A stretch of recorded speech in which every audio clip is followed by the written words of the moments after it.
Hello मेरे प्यारे बच्चों, तो कैसे हो आप लोग। उम्मीद करते हैं आप लोग अच्छे होंगे, मस्त होंगे, स्वस्थ होंगे, अच्छे से पढ़ाई कर रहे होंगे। तो मैं सुराज कुमार वर्मा आप सभी का स्वागत करता हूं नेक्स्ट टॉपर बिहार बोर्ड की इस अमेजिंग से प्लेटफॉर्म पे, जहां पे हम देश का भविष्य बनाते हैं। और आज के इस वीडियो में हम डिस्कस करने वाले हैं वास्तविक संख्या का वो सबसे महत्वपूर्ण टॉपिक, जिससे हर साल एग्जाम में क्वेश्चन आएंगे तो आएंगे।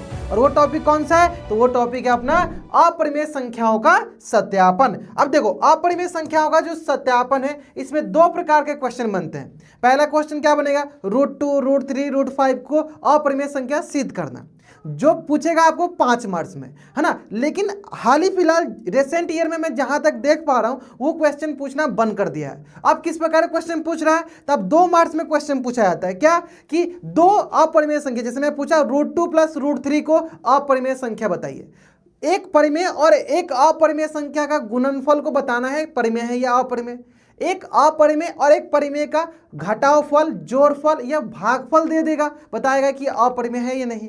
यानी जब 2 नंबर में क्वेश्चन पूछा जाता है, तो आपको पहले ही मानकर चलना है कि √2, √3, √5, √7 ये सभी क्या है? ये सभी हमारे अपरिमेय संख्या है ना। फिर उसके बाद हमें हल करना है। चलो देखते हैं किस प्रकार के क्वेश्चन पूछे जा रहे हैं। तो सबसे पहला क्वेश्चन हमारे पास है कि सिद्ध कीजिए 2√3 एक अपरिमेय संख्या है। कब पूछा गया है? 2024 में। अब देखो, इस प्रकार के क्वेश्चन में हमें करना क्या होता है, ध्यान से समझना। अगर मैं बोलूं आपसे कि मान लो 2/3 एक परिमेय संख्या है, फिर 4/3 एक परिमेय संख्या है, तो यानी इसको मैंने जब जोड़ा तो बताओ क्या है? यह है 6/3, बोले तो 2, ये भी मेरा क्या आ गया? परिमेय संख्या। इसका मतलब परिमेय संख्या में परिमेय संख्या जोड़ने पे क्या आएगा? परिमेय संख्या। अब आजा, फिर अगर मैंने बोला 4/5 में से हम 3/5 घटाएंगे, क्या आएगा? 1/5। परिमेय संख्या में से परिमेय संख्या घटाने पर भी क्या आ रहा है? परिमेय संख्या। ठीक है। फिर मैंने बोला 4/5 गुने 6/5, बताओ क्या आएगा? 24/25। देखो, परिमेय संख्या में परिमेय संख्या से गुना करने पे भी क्या आ रहा है? परिमेय संख्या आ रहा है ना। तो यहां से हमने क्या समझा? यहां से हमने ये समझा कि अगर मैं बोलूं आपसे कि किसी भी परिमेय संख्या में अगर परिमेय संख्या को जोड़ते हो, चलो मैं लिख देता हूं अच्छे से। किसी भी परिमेय संख्या में अगर आप परिमेय संख्या को जोड़ते हो या फिर घटाते हो या फिर गुना करते हो, किसी भी परिमेय संख्या में कोई अदर परिमेय संख्या से अगर जोड़ते हो, घटाते हो, गुना करते हो, है ना, तो वो हमेशा क्या आएगा? वो हमेशा हमारा परिमेय ही संख्या आने वाला है। ये हमेशा मेरा क्या आने वाला है? ये हमेशा मेरा परिमेय ही संख्या आने वाला है। तो आपके मन में क्वेश्चन आएगा कि सर, आपने जोड़ दिया, आपने घटा दिया, लेकिन आपने गुना भी कर दिया, लेकिन आपने भाग नहीं दिया, क्यों? चलो ध्यान से समझेंगे। देखो, भाग वाले में सिर्फ आपको देखना है कि हमें ऐसी परिमेय संख्या लेनी है जो शून्य के बराबर ना हो।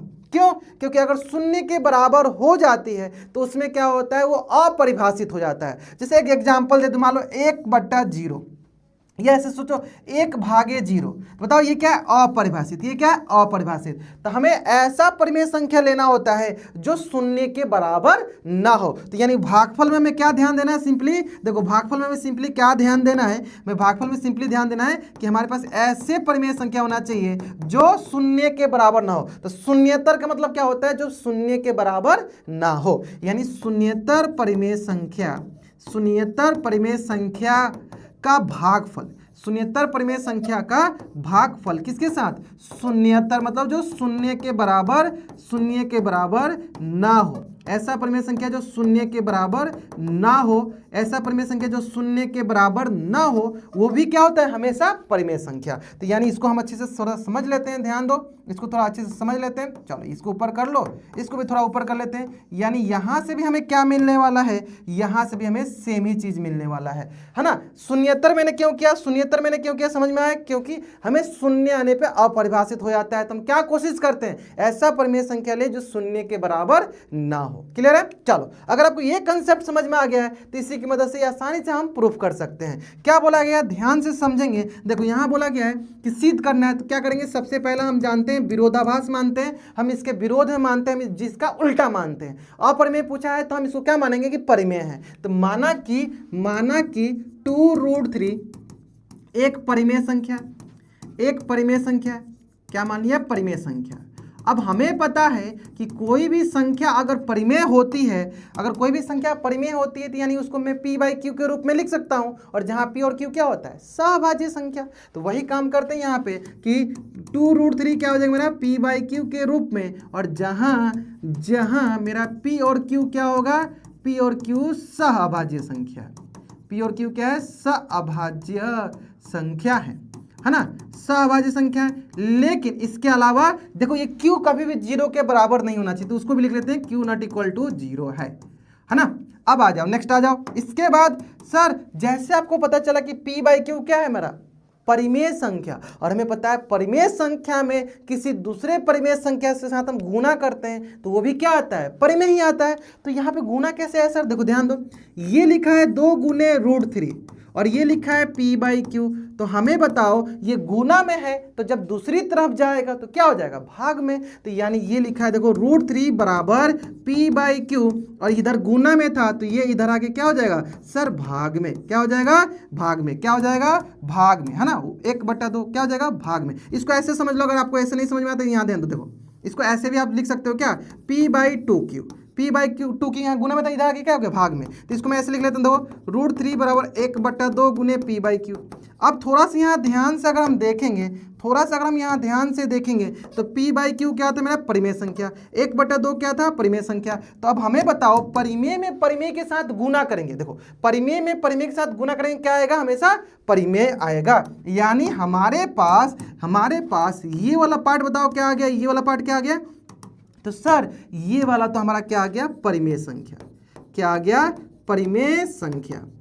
अब आता है बात कि अगर मैं अपना दूसरे तरफ का देखूं, लेफ्ट हैंड साइड देखूं, तो बताओ √3 क्या होता है, जो कि मैंने आपको बताया कि जब भी 2 नंबर का क्वेश्चन है तो हमें हमेशा मानकर चलना है। √3 √2 √5 √7 अपरिमेय संख्या क्वेश्चन में दिया गया है, ठीक है। तो यानी क्या हो जाएगा हमारे पास, √3 अपरिमेय संख्या। क्लियर है, तो √3 हो गया मेरे पास अपरिमेय संख्या।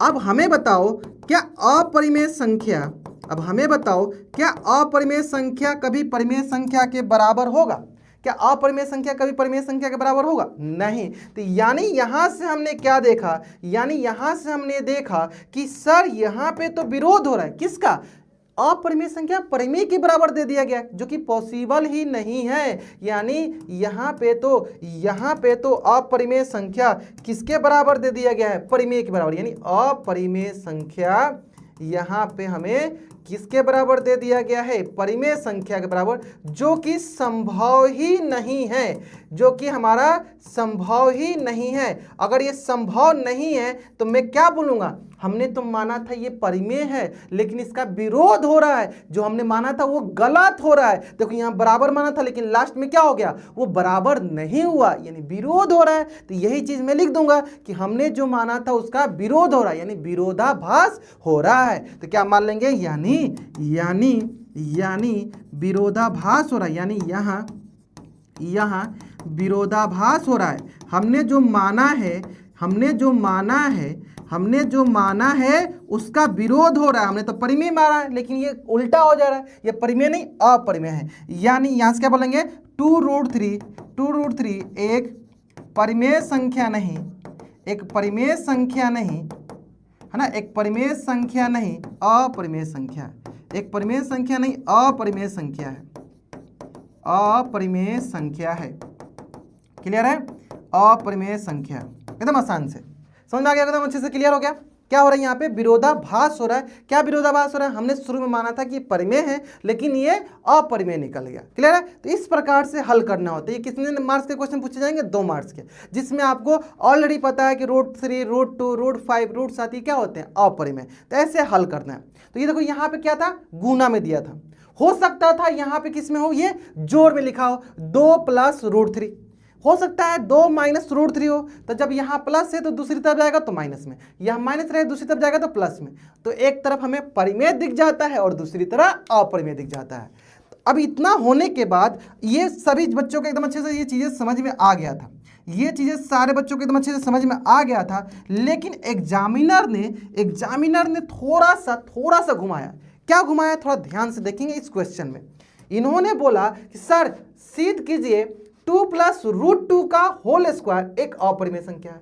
अब इतना करने के बाद बच्चे सोचने लगे, सर आपने तो सिर्फ बताया था कि परिमेय संख्या प्लस अपरिमेय संख्या हो तो परिमेय संख्या को दूसरी तरफ लेकर चले जाएंगे, लेकिन यहाँ पे तो होल स्क्वायर दिया गया है। देखो ध्यान दो, कुछ भी हो आपको पहले एक बार सरलतम रूप में लेके आ जाओ, उसको सरल कर लो, उसको हल करो। एट द एंड आपको यही दिखेगा, या तो ये जोड़फल दिया होगा, या तो ये घटावफल दिया होगा, या तो ये भागफल दिया होगा, या तो ये गुणनफल दिया होगा। देखो ध्यान से, यहाँ पे अगर मैं बात करूं जिसे हमें पता है a प्लस बी का होल स्क्वायर क्या होता है वो बताओ, A square plus B square plus का 2ab, यही होता है, हमें पता है एकदम अच्छे से, प्लस का 2ab। तो यहाँ पे क्या उसी पे हम हल करेंगे। देखो यहाँ लिखा है 3 प्लस रूट 2 का होल स्क्वायर, बताओ क्या हो जाएगा, 3 का स्क्वायर प्लस रूट 2 का square plus 2 into 3 into root 2 होगा। एग्री करते हो ना यहाँ तक? चलो बहुत बढ़िया, आ जाओ। तो बताओ 3 का स्क्वायर क्या होगा 9, रूट 2 का क्या हो जाएगा 2, और यहाँ से क्या हो जाएगा 6 रूट 2। तो यहाँ से क्या आ गया 9 प्लस ये हो गया 11 प्लस 6 रूट 2। यानी मैं अगर आपसे बोलूं कि 3 प्लस रूट 2 के वर्ग को, 3 प्लस रूट 2 के वर्ग को आप क्या लिख सकते हो, तो आप लिख सकते हो 11 प्लस 6 रूट 2। सर ये दिया रहता ना एग्जाम में, ये दिया रहता ना एग्जाम में, तो हमें कन्फ्यूजन नहीं होता, हम आसानी से बना देते, लेकिन उसने थोड़ा सा चेंज कर दिया।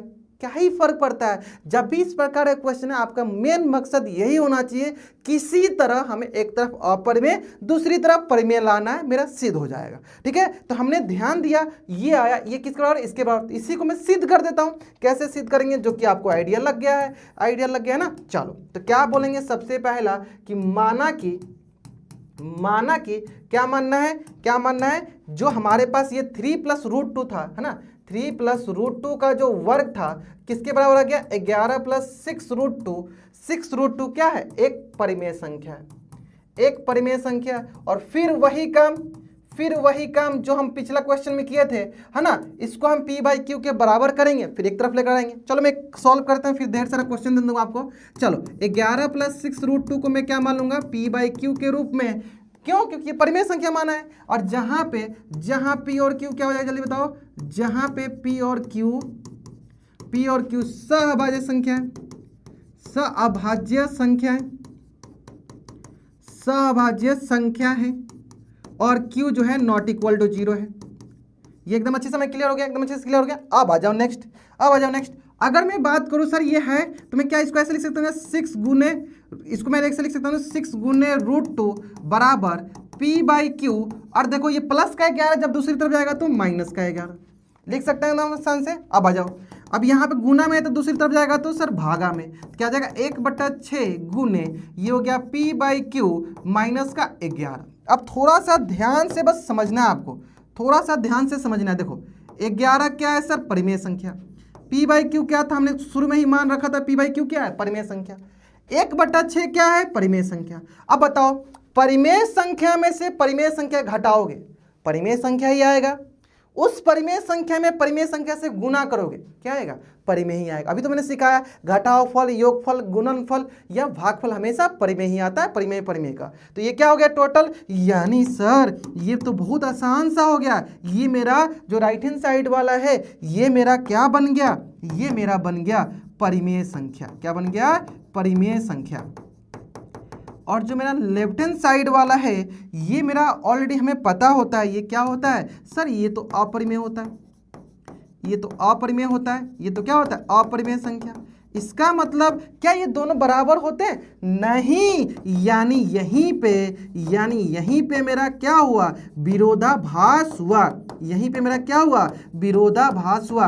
अपरिमेय संख्या कभी भी परिमेय संख्या के बराबर नहीं होते हैं, अपरिमेय संख्या कभी परिमेय संख्या बराबर नहीं होते हैं। तो यहाँ पे मैं क्या बोल दूंगा, यहाँ बोलूंगा मतलब यहाँ पे विरोधाभास हो रहा है, यानी विरोधाभास हो रहा है, विरोधाभास हो रहा है ना, विरोधाभास हो रहा है, विरोधाभास हो रहा है। और विरोधाभास क्या हो रहा है कि ये जो हमारे पास 3 प्लस रूट 2 का स्क्वायर है, जो कि 11 प्लस 6 रूट 2 के बराबर है, ये परिमेय संख्या नहीं अपरिमेय संख्या है। तो क्या बोल देंगे बेटा यहाँ पे हम आराम से, यहाँ बोल देंगे हम 3 प्लस रूट 2 का वर्ग, जो कि 11 प्लस 6 रूट 2 है, एक परिमेय संख्या नहीं, एक परिमेय संख्या नहीं, क्या बोल देंगे यहाँ पे, एक परिमेय संख्या नहीं, है ना, परिमेय संख्या नहीं, अपरिमेय संख्या है, अपरिमेय संख्या है, अपरिमेय संख्या है। क्लियर है, एक परिमेय संख्या नहीं, अपरिमेय संख्या है। बताओ एकदम अच्छे से यहाँ तक क्लियर हो गया होगा। उम्मीद करते हैं यहाँ तक जो भी चीजें समझाए आपको समझ में आ गया होगा। यानी जब भी इस प्रकार का क्वेश्चन आएगा आप एकदम आराम से कर लोगे। या तो देखो ये जोड़ में लिखा है, या तो क्या लिखा है घटाव में, या तो क्या लिखा होगा हमारे भागफल में या गुणनफल में। तो यहाँ पे आपको जोड़ और गुणनफल वाला एकदम अच्छे से क्लियर समझ में आ गया होगा। ठीक है, चलो अब आते हैं इस क्वेश्चन पे। अब बताओ, अभी तक सर बोलोगे सर आपने सब प्रकार का क्वेश्चन करा दिया, एक भागफल वाला भी करा दो। सिद्ध कीजिए कि 1/√2 एक अपरिमेय संख्या है। देखो इसको करने के 2-3 तरीके हैं, बहुत आसान से इसको करने के तरीके हैं। आप जैसे करना चाहते हो वैसे कर सकते हो। सबसे पहला तरीका वही, माना कि 1/√2 p/q के बराबर है, लेकिन 1/√2 नहीं, हमें √2 के बारे में पता है ना, वो कर देंगे। या दूसरा क्या तरीका है, हम ऐसा करते हैं कि सर यहाँ पे ये हर में है ना, तो ऐसा कुछ करो कि ये अंश में आ जाए, ऐसा कुछ करो कि ये अंश में आ जाए। तो चलो दिमाग लगाते हैं। अगर मैंने बोला मान लो 1/√2 है, तो इसका मैं परिमेयकरण कर सकता हूँ। बताओ इसका मैं परिमेयकरण करूंगा तो बताओ क्या आ जाएगा, तो √2 से मल्टीप्लाई कर देते हैं, तो ऊपर हो गया √2, नीचे हो गया क्या 2। इसका मतलब ये हुआ कि हम इसको √2/2 के रूप में लिख सकते हैं।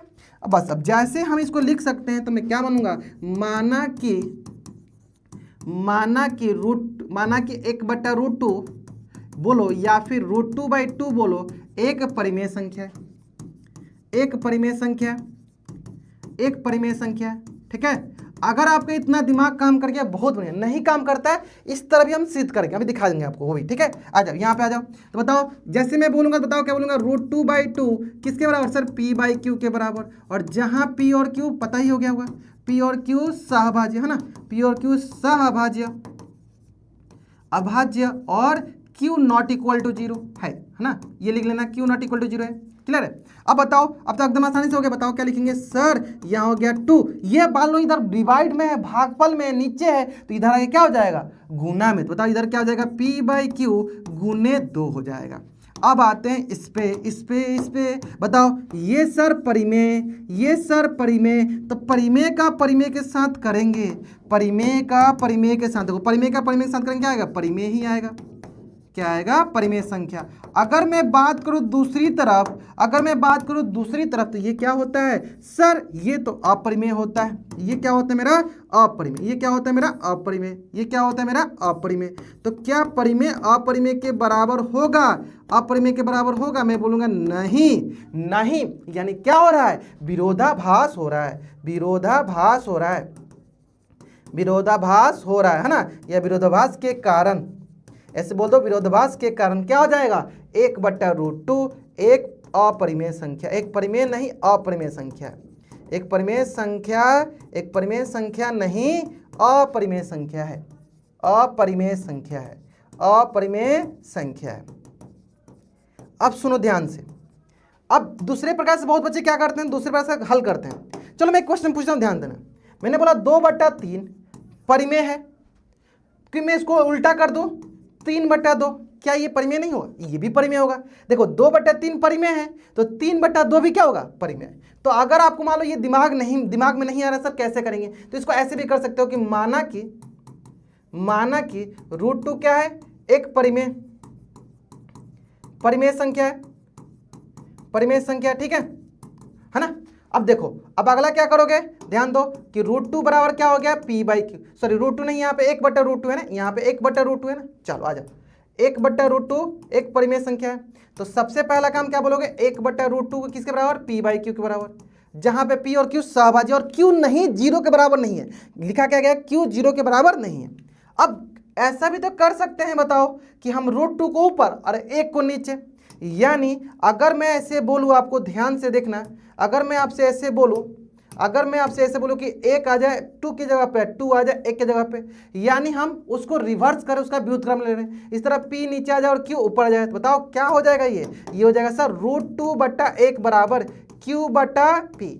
अब यहाँ पे आपको फिर से बताना पड़ेगा कि जब हमें पता है P बाई Q परिमेय संख्या है तो उसका रिवर्स करेंगे, उसका उल्टा करेंगे तो वो भी मेरा क्या होगा, परिमेय होगा। लेकिन यहाँ पे दो चीज़ें आपको लिखना पड़ेगा। सबसे पहले इसमें भी Q नॉट इक्वल टू 0 और P नॉट इक्वल टू 0 दोनों लिखना पड़ेगा, क्योंकि जैसे आप इसको पलटोगे, जैसे आप इसका व्युत्क्रम लोगे तो यहाँ देखो P नीचे आ गया, तो यहाँ बताना पड़ेगा कि P और Q सहभाज्य संख्या और दोनों के दोनों 0 के बराबर नहीं होने चाहिए। क्लियर है? तो ये जरूर कंडीशन लिख लेना, तब हम ऐसे हल कर सकते हैं। बताओ, इसके बाद आपको पता चली गया होगा कि सर हमें पता क्या है, हमें पता है कि ये क्या होता है, ये तो होता है परिमेय और ये क्या होता है, अपरिमेय। फिर यही काम, ये हो गया मेरा अपरिमेय, ये मेरा हो गया अपरिमेय और ये क्या हो गया, परिमेय। तो बताओ क्या परिमेय और अपरिमेय बराबर होता है? क्या परिमेय और अपरिमेय संख्या बराबर होता है? नहीं। तो फिर वही काम हम करेंगे। लॉजिक समझ में आए?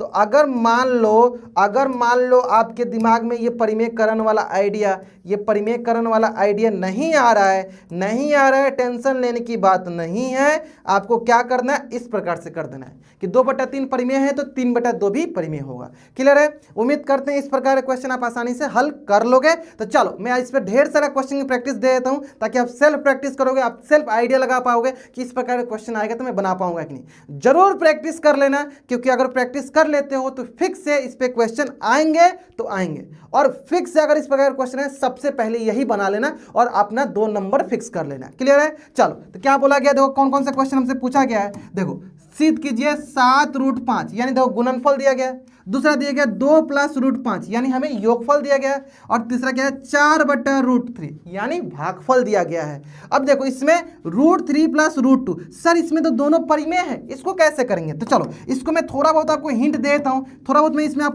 हूँ, ध्यान दो। हिंट क्या है, जैसे आपने √3 + √2 को क्या माना, P बाई Q, तो आप क्या कर सकते हो, आप दोनों तरफ वर्क कर दो। जैसे आप दोनों तरफ वर्क करोगे तो बताओ क्या आ जाएगा। तो सर हमें बताइए, अगर मैंने बोला 2/3 परिमेय है तो इसका वर्क करेंगे क्या हो जाएगा, 4/9, ये भी मेरा क्या आएगा, परिमेय ही आएगा। तो जब ये परिमेय है तो इसका वर्ग भी करेंगे तो ये भी क्या आएगा, परिमेय ही आएगा। तो बताओ ये क्या आ गया, ये आ गया मेरे पास 3 + 2 और प्लस का क्या हो जाएगा हमारे पास 2√6 बराबर P²/Q²। अब आपको दिख गया होगा सर ये तो बहुत ही आसान सा सवाल हो गया है। 5 + 2√6 बराबर क्या हो गया, P²/Q²। अब 5 कहाँ जाएगा, दूसरी तरफ, फिर 2 कहाँ जाएगा, दूसरी तरफ, गुना में कर लोगे। तो जब भी इस प्रकार के क्वेश्चन आए आपको मतलब घबराने की जरूरत नहीं है। बस ये सोचो कि अगर उसको 5 मार्क्स में पूछना होता तो सिंपल पूछता, एक पूछता, √3 पूछता, √2 पूछता। लेकिन जब इसने बीच में प्लस लगा दिया, माइनस लगा दिया, गुणनफल लगा दिया, भागफल, तो 2 ही मार्क्स में पूछेगा। तो जब 2 मार्क्स में पूछेगा तो उसको 2 मार्क्स की ही तरह हमें हल करना है ना? क्लियर है? तो इस तरह से हमें हल करना होगा। तो उम्मीद करते हैं आपको इस प्रकार से सारे ये क्वेश्चन समझ में आ गए होंगे। देखो रिसेंट ईयर में तो रेगुलर बेसिस पे क्वेश्चन पूछे जा रहे हैं, तो इसको आप छोड़ के नहीं जा सकते। देखो बहुत ही आसान सा टॉपिक है, बस आपको एक कंसेप्ट समझना है और उस कंसेप्ट से आपका 2 नंबर तक एकदम पक्का है।